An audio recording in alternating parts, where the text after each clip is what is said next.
Southern Heart, Abuja Heat is a contemporary love story about starting over far from home and finding something real in the city that never fully sleeps. Anna Nobles is 31, the eldest of two girls, and still learning how to breathe in a world that took both her parents within a month during the pandemic. When her 2-year relationship ends publicly, her boyfriend Bryce marrying a woman he met on a dating app, and Anna discovering it through his Instagram Live, Anna doesn't just lose love. She loses her footing. 18 months ago, she traded Raleigh, North Carolina, for Abuja, Nigeria, accepting a business analyst role with Infinity Metrics headquartered in the capital. In Abuja's polished districts and hectic traffic circles, she rebuilds her mind the way she rebuilds a model, one careful assumption at a time. Then she meets Jafari Abiola, 36, Yoruba, 6'4", sculpted, and the CEO of Next Generation Tech, whose success is undeniable. Hello my beautiful cultured pearls, welcome back to Pearline Love Jones. If you are new here, you are stepping into a space where we serve up powerful short stories rooted in love, deep heritage, and the beautiful intersection of African and Asian cultures. If you're looking for narratives that celebrate Black excellence, diverse traditions, and stories that feel like home, you are exactly where you belong. Before we dive into today's story, take a quick second to hit that subscribe button and turn on notifications. Trust me, you won't want to miss a single chapter. Abuja Heat had a way of making feelings feel loud. Anna Nobles knew this because she tried to outrun hers 4 mornings a week in Millennium Park. Her 6 a.m. runs were her solace, her way of shutting out the world before it had a chance to inflict any more pain. She had bought a treadmill a few months back, attempting to streamline her morning routine by eliminating the hour round-trip drive to the park, but immediately realized that was a mistake. She needed the open, sometimes unpredictable routes Millennium offered. They kept her thoughts from closing in on her by providing just enough distraction to keep her from overthinking any one situation. So a week later, she was back at the park, having abandoned the treadmill that faced a wall-length mirror that refused to lie. The girl staring back at her in the glass had a cognac complexion that glowed under fluorescent lights, shoulders set like she'd been bracing for impact since her world exploded, and a body that looked like discipline, but was really just grief with a schedule. She wasn't chasing a smaller waist, she was not built for that. Her mother called it being thick. Anna smiled, remembering her mother's voice after catching her staring in the mirror. Girl, you are looking at generations of perfecting hot water cornbread, collards and ham hocks. It ain't going anywhere, just embrace it and strut. Anna actually laughed out loud, only to be followed by a heart-jolting pain at the thought that her mother was gone. No, she was not chasing a smaller waist. She was chasing quiet. Quiet was the thing the world stole. When it took her mother, when it took her father, when it took the last version of her that didn't flinch when her phone lit up. Back in her apartment, she moved through her routine like it was a math equation. If she did the steps in the right order, nothing could surprise her. Shower, moisturize, hair, makeup, minimal. The deep navy dress stated professional, but it also stated that she belonged. Hair pulled up in a neat bun, edges smoothed. A hint of tuberose and orange blossom body oil to finish her preparation. Cell. Laptop. Charger. Badge. She paused, took one last look in the mirror and around her place, and left to face the day. 18 months in Abuja and her sister still ended conversations with, "I can't believe you decided to move to the other side of the world, just like that." But it had not been her decision. Life chose, and Bryce's betrayal chose. 2 years together, and the man had still found a way to make her the last to know her own relationship was over. 3 weeks. A dating app. Matching wedding bands he debuted on Instagram Live like their existence would not recalibrate everything she held as true. The internet had met Mr. and Mrs. Bryce Douglas before Anna could even see them coming. Since then, Anna kept her life offline. Her piece didn't need an audience. Anna arrived at the central business district, just as the morning traffic started its daily assault on patience. Abuja looked sharp at that hour, glass buildings catching the sun, the city's green spaces holding on to night-cool shadows. She walked into the lobby of Infinity Metrics with her shoulders back, and her face set to neutral, the way she taught herself to do in the months after funerals and betrayal. On her calendar the meeting block read, Next Generation Tech, Integration and Forecast Review. It was the kind of work that made her feel safe. Requirements, dependencies and numbers that behaved, if you treated them with respect. She set up her laptop, skimmed her deck, and ignored the low hum of excitement outside the conference room. "That's him," someone whispered as the glass door swung open. Anna didn't have to ask who him was. Jafari Abiola walked in like the room already belonged to his name. Tall, broad-shouldered, and tailored to perfection. His rich ebony complexion caught the light as if it had its own agenda. The room seemed to readjust itself, feebly attempting to accommodate the weight of his presence. He greeted the executives with a calm "Kaaro," the Yoruba syllables smooth in his mouth, and took his seat with a stillness that made everyone else's small movements feel like noise. Anna clicked to the first slide. "Good morning," she said, her voice even. "We'll start with what your team asked for, a forecast model that doesn't flatter you." That earned a soft exhale from the far end of the table, half laugh, half surprise. Jafari's eyes lifted to hers, assessing, then warming by a degree that felt impossible to measure, and still unmistakable. Anna's chest fluttered. She momentarily froze, confused. For the first time in months, she felt something shift inside her that wasn't pain or panic, just the dangerous awareness that she had been seen. Despite the internal shift, Anna continued her presentation effortlessly. Her weeks of research, practicing, and calculating, searching for weaknesses while anticipating their questions, had paid off. She stood before her audience confident that she had nailed it. Yet, amid the approving nods, her attention was pulled back to him. His watchful eyes, his deliberate movements, and the undeniable reaction of her body to his proximity. She was fully aware of it all, but she had no answer for it, so as she had done so many times before, she tucked the feeling away deep inside and tried to forget it. As the meeting dispersed, Jafari moved toward her, his eyes trained on her like a predator cornering his prey. Everything else seemed to fall away. "Breathe," she told herself. "Just breathe." When he got close enough, she smelled him. The scent of amber, dark and smooth like a perfectly aged whiskey. He stopped directly in front of her. "Ms. Nobles," he said, his voice low with a rumbling effect that vibrated through her. She froze, reaching down to adjust the strap on her computer bag just to buy time to regain her composure. Then she flashed her practiced smile. "Anna," she said. "Call me Anna." Jafari gave a slight nod of acknowledgement, repeating the name Anna, as if he were giving it the exact attention he felt it deserved. She took a deep, sharp breath. "I am Jafari Abiola." "I am aware of you," she interrupted, then quickly self-corrected, hoping he hadn't caught the slip. "Of who you are, Mr. Abiola." "Jafari," he corrected, his accent making the syllables sound musical. "Call me Jafari." He gave her a knowing smile, as if he'd caught the slip, and enjoyed it. That afternoon, Imani Okoye studied Jafari across the table, trying to identify what had changed. He was physically present, nodding at the right moments, asking the appropriate questions, but Jafari was anywhere but there. "Babe," she said, the word wrapped in honey, "you seem preoccupied. What's wrong?" Her mouth formed a perfect pout as she leaned forward slightly, eyes fixed on him.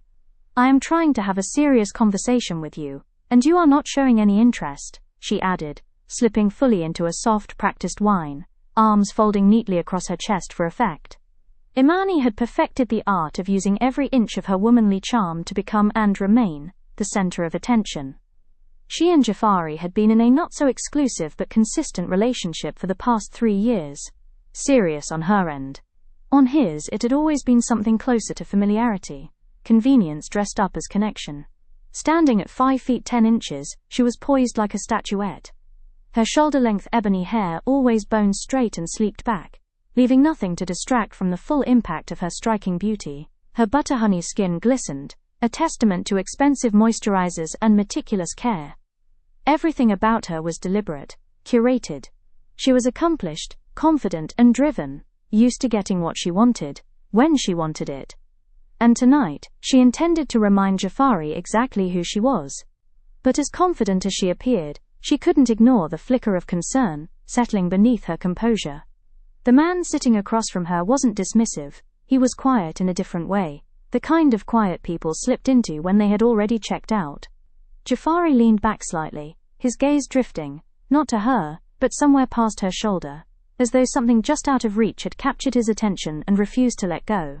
Imani followed his eyes briefly, then returned her focus to him, her jaw tightening for just a fraction of a second. "You're doing it again," she said, this time more controlled, less honey and more edge.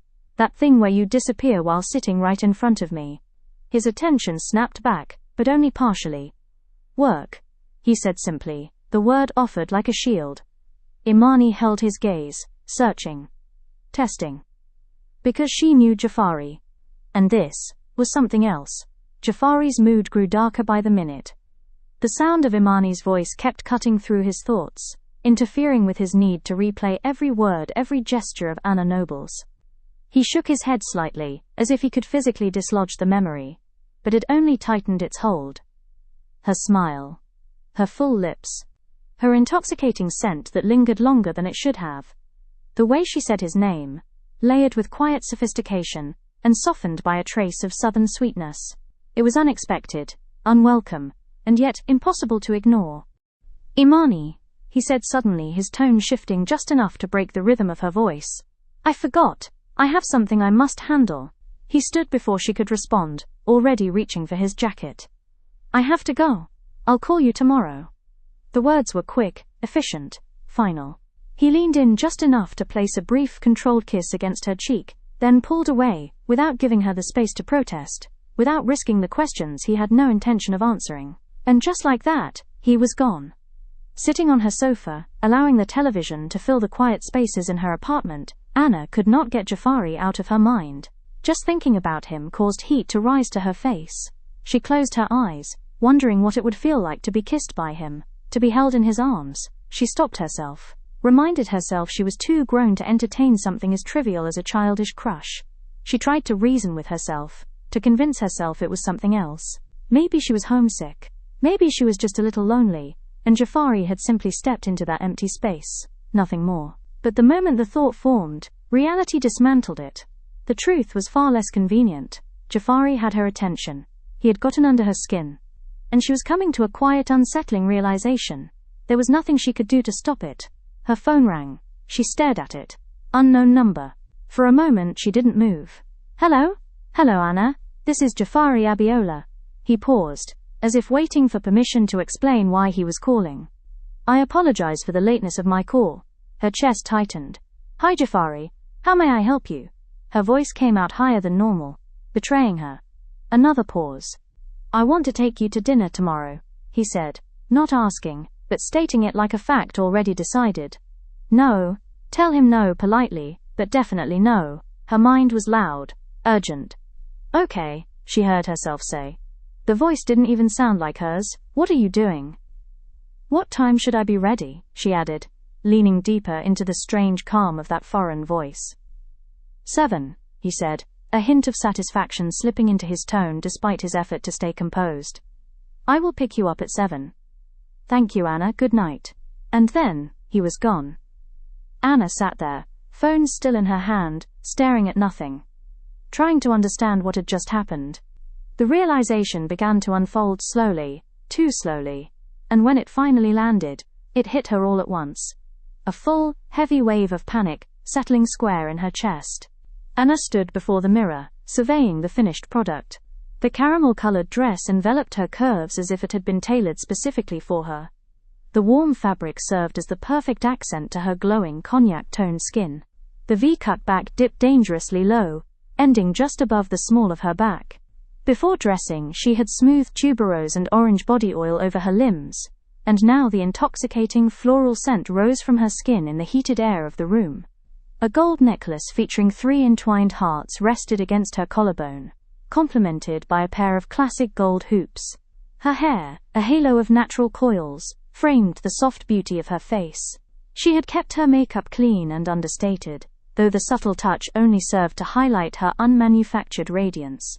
She chose 3-inch heels to complement her 5 feet 7 inches frame, a final boost to her confidence. If there was ever a time she needed that confidence intact and on full display, it was tonight. Jafari had shifted something fundamental within her the moment he walked into her presentation. At 6 feet 4 inches with a muscular build and a rich, ebony complexion, he was impossible to ignore. But it was his eyes, piercing and wrapped in an intensity like hot steel, that truly shook Anna's foundation. When he focused his gaze on her during the meeting, she'd been forced to steady herself against the table, gripped by the sheer weight of his attention. He wasn't strikingly handsome, not with that chiseled jaw every romance story seemed to require. No, he was real. He had presence, a rawness about him. Her mother would have called him dangerous, the kind of man who sneaks up on you, invading your thoughts, your dreams, your fantasies, until you eagerly hand him your heart, your body.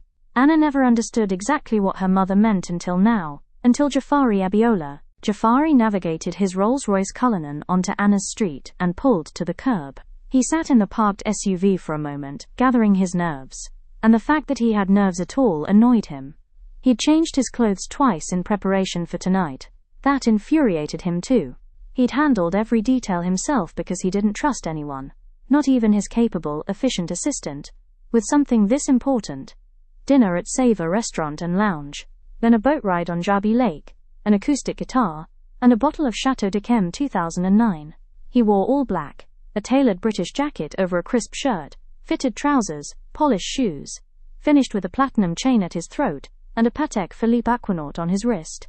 Jafari checked his reflection one last time, checked his breath, not stale, not too minty, drew a slow breath, stepped out of the SUV, took the short walk to Anna's fourth-floor apartment, and knocked on her door. Anna jumped at the first knock. She drew a deep breath, stared at the door for a second, then whispered, "Breathe." Like an instruction she could follow into calm. One more inhale. She opened the door. A low sound, almost a moan, slipped from Jafari's throat before he caught it, and locked his face back into place. Too late, Anna noticed. She tilted her head, a small knowing smile pulling at her mouth. "Hello," she said, voice low and soft. "Hello," he managed. His gaze moved over her, slow, unguarded. "You look amazing." "Thank you," Anna said, and the warmth in her tone surprised even her. "You too." The ride to the restaurant was measured but continuous. Safe topics offered and received like careful gifts. Jafari couldn't stop looking at her. Anna couldn't quite bring herself to look at him for long. He found himself inhaling deeper than normal, chasing her scent. Sweet, floral, intoxicating, until it settled in his lungs like a promise he didn't deserve. Dangerous, her mind screamed. He is dangerous, the kind that can sneak up on you. Her mother's warning looped on repeat as Abuja's lights streaked past the tinted windows. By dinner, the carefulness began to loosen. Their conversation shifted from polite to easy.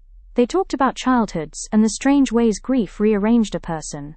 Anna told him why she moved to Abuja. Well, part of it. She spoke of losing her parents and left out the humiliation of Bryce. That wound was still too tender to touch out loud. She felt the tension leave her body, as each shared detail chipped away at the walls they both had built. When he told a funny story, his fingers brushed her hand, gentle, brief, but intimate enough to make her pulse jump. Later he offered her a taste of his dessert, holding the fork out with an ease that said comfort had replaced guarded. Imani saw him the moment he walked into the restaurant. For half a second her chest lifted, automatic, foolish hope, until her eyes slid to the woman at his right. A closer look, and recognition hit like a slap. Anna Nobles. The American. Imani stayed where she was, tucked away at a back table, watching. She watched them share laughter. Real laughter, the kind that softened a man's face. She watched the way Jafari leaned in, as if each word Anna said mattered enough to collect and keep. It was the opposite of how he sat with Imani. Present in body, absent in spirit.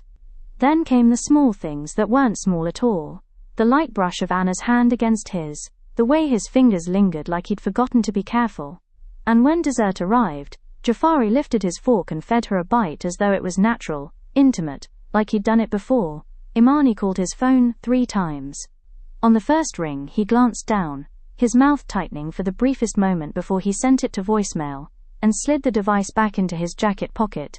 The next 2 calls he didn't even acknowledge the vibration. He didn't look away from Anna. He didn't break the spell. Earlier, when Imani had spoken to him, he'd said something came up, said he needed to take a rain check on tonight. He hadn't offered an explanation, because he never offered explanations. But this was not, something came up. This was a choice. Jafari had never offered Imani a bite of his food. He didn't joke. Not with her. Not like that. Yet tonight he sat across from this woman, looking like a man, who had finally let his guard down, and was enjoying himself. When he rose and placed a guiding hand at the small of Anna's back, something cold dragged through Imani's stomach. Looking at them, anyone would think they were a couple with history. A couple in love.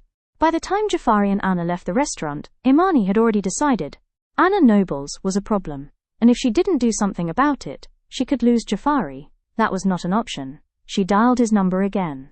Voicemail. 2 months after their first date, Jafari had threaded himself into Anna's days like a habit she hadn't agreed to form. Flowers and an outrageously expensive perfume the next morning. All-night calls, casual texts that turned into a constant, and lunch deliveries whenever she so much as mentioned being too busy to eat. When her car went into the shop, he drove her to and from work, somehow talking her into dinner every time. On their third call, Jafari told her he wanted to pursue whatever this was between them. Anna meant to say she'd think about it. Instead, she heard herself say yes. Her mother's warning resurfaced. Dangerous, the kind of man who sneaks into your thoughts until you hand him your heart. But the fear didn't hit like it used to. What did was Imani. Anna couldn't put her finger on it, but Imani was acting different, strange, and at certain times, openly hostile toward her. It wasn't as if they were best friends or even close associates, but they'd been cordial, in a professional sort of way. The Monday after Anna's first date with Jafari, Imani appeared in her doorway with a smile that didn't reach her eyes and asked about her weekend, not out of genuine interest, but like she was seeking confirmation. When she asked if it had been Anna she'd seen at Savor, Anna could have sworn she caught a flash of rage across Imani's face, too quick to analyze. After that came smaller things that added up. Imani watching Anna when she thought Anna wasn't paying attention. Her tone sharpening for no reason Anna could name. A few inconvenient mistakes at work. Access suddenly disabled. A card temporarily frozen. A meeting moved without warning. And then there was the incident in the lobby. Jafari and Imani locked in an intense conversation. Imani was animated, her face tight with something that looked like pleading. Jafari, cool and controlled, carried a hint of frustration that ended with him walking off, leaving Imani tottering on the verge of tears. When Anna asked him about what she'd witnessed, Jafari said it was nothing, just a difference of opinion. Anna knew it was more than that, but she tucked it away anyway, saving it for a later time when she'd have the space, and the nerve, to examine what Imani wanted from him, and why it suddenly felt like Anna was standing in the way. Jafari found himself smiling for no reason. Correction, he knew exactly why he was smiling. Her. This girl had shown up and turned his world upside down. She had taken up space in him he'd forgotten existed. Her imprint was everywhere. In everything she did. In the way he could still smell her long after she was gone. In how his body reacted to the memory of how she felt in his arms. The way she smiled at him when she didn't think he was looking. He loved that girl. And one day, he was going to marry her. With that settled in his mind, he put his focus back on Imani. The last time they spoke, he'd seen something in her that he had never seen before. Desperation. It was in her voice, her eyes, her words, her stance. The constant phone calls, the text messages, the voice notes, the emails, each one more frantic than the last. He decided to tell her about Anna in person. She did not take it well. The threat she made, regarding Anna in a way that was almost casual, made his blood run cold. She runs in Millennium Park a couple days a week at 6 a.m., doesn't she? Imani said, a hideous smile plastered on her face. I hope she doesn't become a victim of some madman. Running out there alone like that can be dangerous. Jafari responded immediately. If she so much as chips a nail, I will not stop until I kill whoever is responsible, and everything they love. The venom in his voice was so sharp that Imani physically recoiled, the depth of her fear flashing across her face for a measurable second. Her recovery was slow but absolute. She smiled again, her words dripping with mock offense. Relax. I'm not saying anything will happen to your American Southern belle. Call off the army. She lifted both hands in exaggerated surrender, more for effect than peace. Although the conversation ended with Imani claiming she understood and wishing him and Anna the best, Jafari left Imani's house with a feeling of dread. He had known Imani for 8 years, and calling her ruthless was an understatement of what she was capable of when she believed something belonged to her. Soon enough, Jafari and Anna would learn just how far Imani was willing to go to get what she wanted. Jafari checked the time. Anna would be there any moment.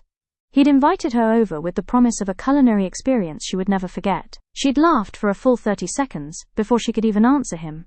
He pretended to be wounded and told her the only way she could make up for hurting his feelings was to wear the dress she'd worn on their first date. She laughed louder and said she could manage that. When he opened the door, his heart stopped. There she was, in that dress, smelling like temptation and trouble. An involuntary sound left him, low in his throat. Anna smiled, and he was all but undone. "Come in," he said, aiming for relaxed. It didn't work. He stepped aside just enough for her to pass, and she brushed against him, lightly, deliberately. His body went rigid. Anna noticed and let the contact last a second longer than it needed to. "It smells amazing in here," she said, nodding toward the kitchen and the aromas rolling out like a welcome. "You look beautiful," he replied. Anna tilted her head, said, "Thank you," and walked toward the stove. "Can I help?" "No," he said, handing her a glass of wine. Dinner was incredible. Anna had to admit it. An admission she dreaded, because Jafari's cockiness was already on full display. Telling him the meal was good, no, the meal was great, would inflate his head to the point of no return. "It's getting late," she said. "I need to go." "Stay," he said, more desperate than he'd planned. Anna looked at him for what felt like an eternity before she nodded, slow and sure. "Yes." He gathered her into his arms and kissed her softly, giving her time to change her mind. She didn't. Her hands found his shoulders, then his neck, like they'd always belonged there. He pulled back just enough to look down at her. "Monifire Anna," he whispered in Yoruba. She didn't understand the words, but she felt them. "I love you, Jafari," she breathed. Something in him shuddered at the sound of it. Like relief, like surrender. "Anna," he murmured, voice a low rumble. "Are you sure?" Her voice abandoned her, leaving only a nod and the way she pressed closer, unwilling to let the heat between them escape. He kissed her again, slow, reverent, and led her toward the bedroom, refusing to allow space between them. The rest of the night belonged to soft laughter, whispered promises, and the kind of closeness that made time forget itself. 12 stories down, parked in the dark in a black Mercedes, Imani waited. She'd followed Anna to Jafari's house the night before, then taken her time reading the file her guy had pulled, stopping on one name, Chidi Olamide Obi. He might be useful, Imani thought. She worked a kink out of her neck from sleeping in the driver's seat and kept watching, waiting, seething, plotting. "It's time to end this," she decided. Chidi Olamide Obi sat at his kitchen table in Mississauga, the laptop open, the email glowing like a promise he'd stopped believing in. He hadn't even applied. Offer of employment, IT manager, Infinity Metrics, Abuja. The sender line bore a recruiter's name he didn't recognize, with a corporate signature that looked legitimate enough to quiet the first flare of suspicion. He read the salary twice, then a third time, slower, like the numbers might rearrange themselves out of generosity's range. They didn't. Whoever had put this together wanted him badly. In Abuja, Imani Okoye leaned back in her office chair and allowed herself one satisfied smile. The report her guy had pulled on Anna was still open on her laptop, the pages full of details most people never realized they left behind. One name had jumped off the screen. Chidi Olamide Obi. What made it delicious was how easy it was. Chidi had been sniffing around for an IT role in Abuja, spraying his CV everywhere, chasing anything that looked like a door. So Imani didn't need to invent him. She only needed to redirect him into her building. First, she created the excuse.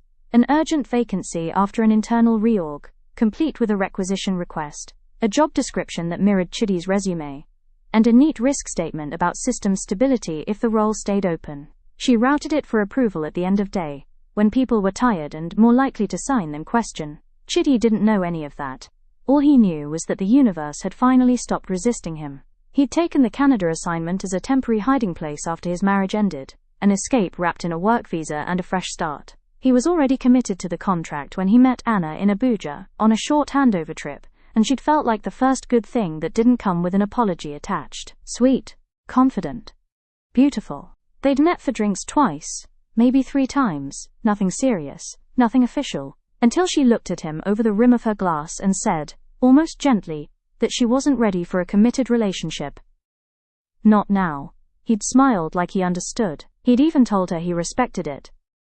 But the moment he boarded his flight back to Canada, the idea of her settled in him like a splinter. And splinters, he'd learned, didn't dissolve. They worked their way deeper until you dug them out. Now, staring at the Infinity Metrics offer, he didn't hesitate. He typed her number from memory, thumbs moving fast, certainty buzzing in his bloodstream. "Hi Anna, I'm moving back to Abuja in a few weeks. We should pick back up where we left off when I get there. See you then." CO. Anna stared at her phone for a full 30 seconds, not blinking. "Chidi, what are you talking about?" she muttered to the empty room.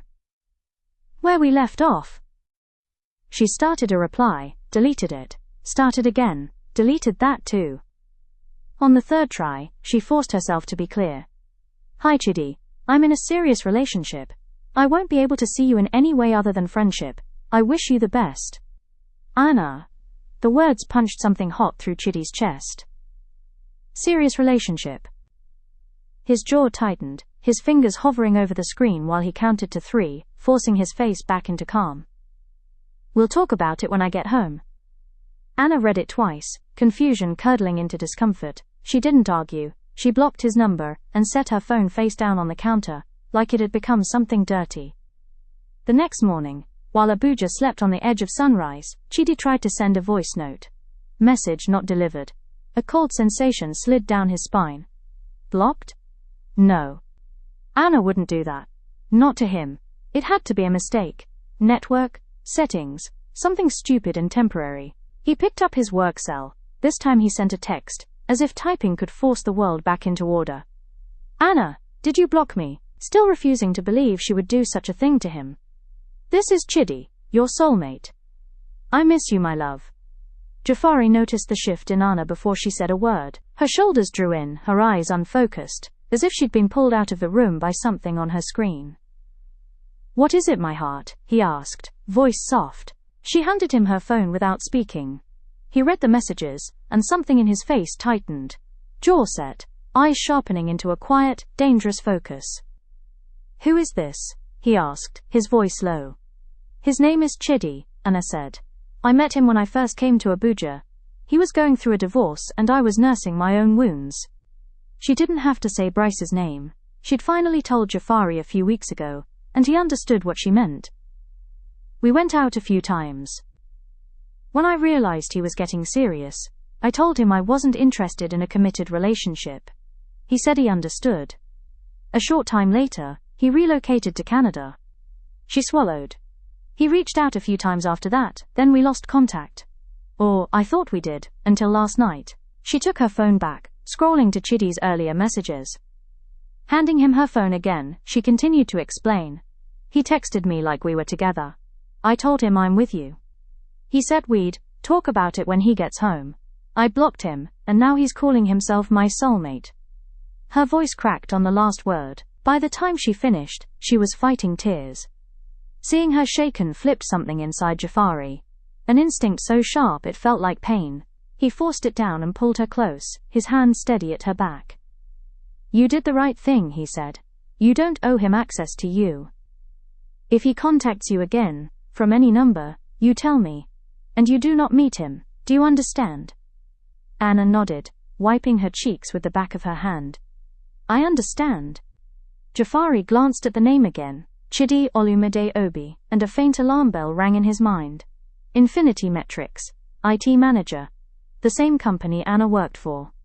What he didn't know, what neither of them knew, was that hires didn't happen at Infinity Metrics by accident, not the important ones, not the ones designed to hurt. The next day, Jafari didn't call, he showed up. Infinity Metrics' lobby was all polished marble and air conditioning cold enough to make a point. Jafari walked through it like the building owed him answers, ignoring the receptionist's flustered greeting as he asked for Imani Okoye by name.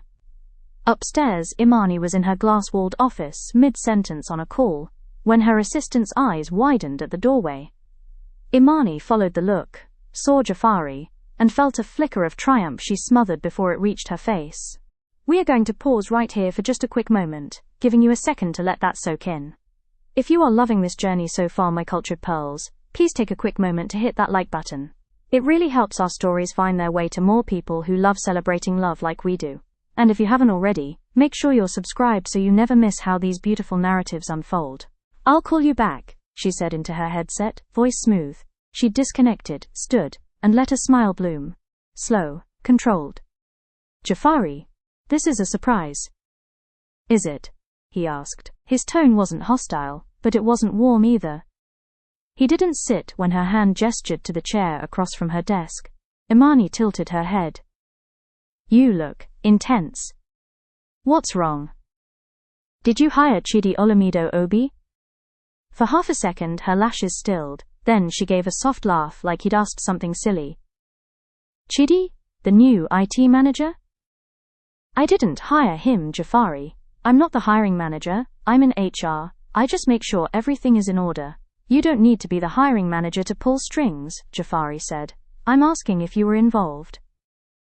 Imani walked around her desk slowly, heels quiet on the carpet. Why are you asking me this? She murmured.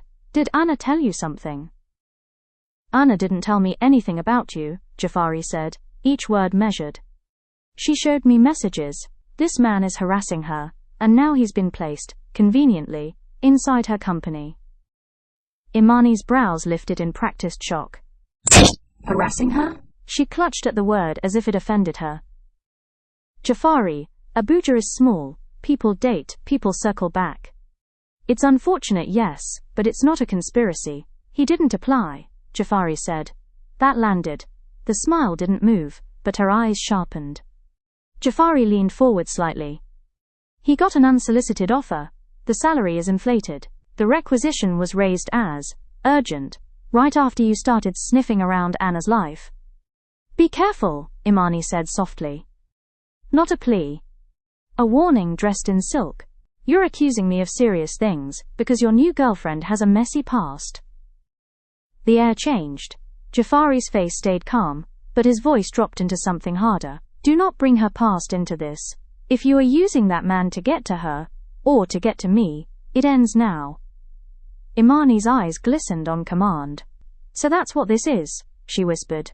You came here to threaten me on her behalf.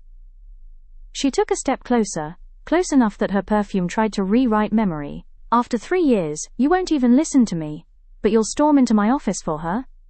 This has nothing to do with feelings, Jafari said. It has to do with safety. He held her gaze. Answer me. Were you involved in hiring him, yes or no? Imani smiled again, small and contained. I told you. I'm not the hiring manager. She lifted a shoulder. Infinity Metrics needed an IT manager. They found one. And if this Chidi is bothering Anna, she can report him. She knows the process. So you remember his name? Jafari said quietly. Imani blinked once. Too slow. You just said it, she replied, too quickly. Then she added, as if correcting herself. And I see things, Jafari. That's my job. Jafari stepped back, as if giving her space to choose wisely. If Anna gets one more message, if she feels unsafe at work, if anything happens to her, Imani, I will trace it back to the source, and I won't ask again. He turned and walked out. Imani didn't move until the glass door clicked shut behind him. Then her expression flattened. No tears, no tremble, only calculation. She picked up her phone and scrolled to a number saved without a name. He knows, she said when the line connected. Move Chidi up, today. Chidi started on a Monday. Infinity Metrics smelled like new carpet and expensive coffee. Clean, bright, and full of people who moved fast like the building itself had deadlines. Chidi took it all in with the satisfaction of a man who believed the universe had finally apologized. Abuja. Infinity Metrics. During onboarding he asked for an org chart to understand stakeholders. His tone professional, his smile mild. When the HR representative pointed out business analytics, his eyes paused on one name as if by coincidence. He didn't approach her that first day. He watched. He learned her rhythms. What time she arrived. The elevator she preferred. The colleague she greeted with a smile that used to belong to him in his head. By lunch he'd bought a new SIM card. New number. Same certainty. The first text was almost polite. Good morning, Anna. I'm at your office. The second one arrived before she could decide whether to ignore it. We should talk. I'm ready now. Anna's hands went cold. She didn't respond. She took screenshots, forwarded them to Jafari, then walked straight to facilities and asked, voice steady despite the tremor in her chest, to confirm the security protocol for harassment on company grounds. Imani, meanwhile, moved through the office like she owned every hallway. She stopped by Anna's desk with a too bright smile. Are you okay? Let me know if you need anything. Then drifted, conveniently, into the spaces where Jafari was most likely to appear. The executive floor, the lobby, the boardroom corridor. She found excuses to be near him. She wanted to see if she'd left her favorite earrings at his house. She had a friend looking for investors in a new tech firm. When he didn't bite, she switched tactics. Soft voice, watery eyes, the familiar language of history. Can we just talk, Jafari? 5 minutes. For closure. Jafari didn't give her closure. He gave her distance. His attention stayed on the one thing that mattered, Anna's safety. He arranged for a driver to pick her up for a week. When Anna insisted she could handle it, he compromised. He would meet her after work, in the parking garage, and walk her to her car himself. On Thursday, the sky turned the color of wet concrete, and the garage lights buzzed like tired insects. Anna's heels clicked too loud on the ramp as she headed toward her car, phone clutched in her palm, thumb resting on the emergency shortcut Jafari had set up for her. She told herself she was being paranoid. Then Chidi stepped out from between two SUVs, as if he'd been waiting for the moment her guard would drop. "Aina," he said, smiling like they were old lovers meeting for dinner. "Don't be scared, I just want to talk." Aina took one step back, then another. "Do not come near me," she said, voice low and firm. "I've asked you to stop. If you follow me again, I'm calling security." His smile twitched. "Why are you acting like I'm a stranger?" He moved closer, fast enough to cut off her path. When he reached out to stop her from walking away, Anna didn't hesitate. She hit the emergency shortcut and shouted, "Security!" The sound echoed off concrete. A siren chirped, short, sharp, from somewhere near the stairwell. Footsteps thundered in the distance. Anna's heart slammed against her ribs as she kept her eyes on Chidi, keeping space between them. Polish Jafari appeared at the end of the row, as if summoned by the noise alone, his face carved into an unreadable expression. Without a word, he stepped between them, his body forming a wall. Chidi, enraged by Jafari's interference, took a swing at him. Jafari sidestepped the blow, which did not even come close. Anna let out a scream when she saw the knife in Chidi's hand. Jafari saw it too. He pivoted, grabbed Chidi's wrist holding the knife, and punched him with his free hand. The blow was so strong it knocked Chidi backward. Jafari then focused on the knife, twisting Chidi's wrist until he heard it snap. He delivered several more blows to Chidi's face until Chidi collapsed to the ground, unconscious. 2 security officers arrived. Jafari quickly found Anna and ran into her arms, holding her tight. "You all right?" he asked. "Did he hurt you?" "No, I'm fine," she replied. "Are you okay?" she asked. "Yes, my heart. I'm okay," he said. Just then Chidi came to. He shook his head, trying to focus, hoping it would right his world. His unfocused gaze found Jafari and Anna. Panic. "This is a misunderstanding," Chidi protested, voice rising. "She's mine. She just doesn't know it yet." One officer stepped in front of a struggling Chidi. "Sir, don't move." When Chidi kept talking, kept pushing, security grabbed his arms and dragged him away. He was unsteady, stumbling between upright and half on his knees. Someone called the police. Anna's knees threatened to fold, and Jafari's hand tightened around her, steady and warm. Chidi would have been the end of it, an obsessed man escorted out in handcuffs, if Imani hadn't made one mistake. She couldn't resist controlling the board. By the next morning, compliance was combing through access logs and CCTV. The urgent requisition had Imani's fingerprints all over it, created after hours, routed for approval in a batch, supporting documents uploaded from her account. And then there were the messages. Chidi's work phone had a thread with a number saved as O. The instructions were short, cold, unmistakable. "She parks on B2. Wait. Don't fail me." CCTV caught her too. Imani entering the garage minutes before Anna, speaking to Chidi near the service stairwell, then walking away like she'd simply remembered something in her car. It was enough to turn suspicion into charges. When the police came back for Imani, she tried to cry her way out of it. It didn't work. This time the story had receipts, timestamps, approvals, camera footage, the kind of evidence that didn't care how pretty your denial sounded. Chidi was charged with stalking and harassment. Imani was charged with conspiracy and abuse of access.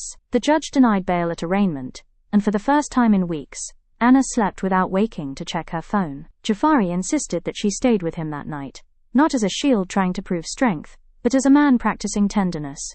He held her hand and let the silence settle. "You're safe," he told her, and this time the words didn't feel like hope. They felt like fact. Still, the tremor of what could have happened lingered just beneath his skin.